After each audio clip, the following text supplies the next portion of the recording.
रास्ते से हटाने की कोशिश कर रहे थे। सवाल नंबर 3, सिपाहियों को कौन डांट रहा था? जवाब, सिपाहियों को उनका अफसर डांट रहा था। सवाल नंबर 4, वाशिंगटन ने अफसर से क्या कहा?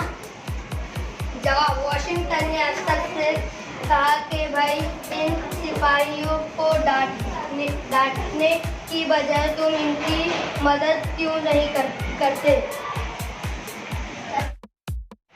सबक नंबर 17, कोई काम छूटा नहीं। नीचे दिए हुए जुमले किससे कहा गया? सबक नंबर 17, कोई काम छूटा नहीं। नीचे दिए हुए जुमले किससे कहे गए?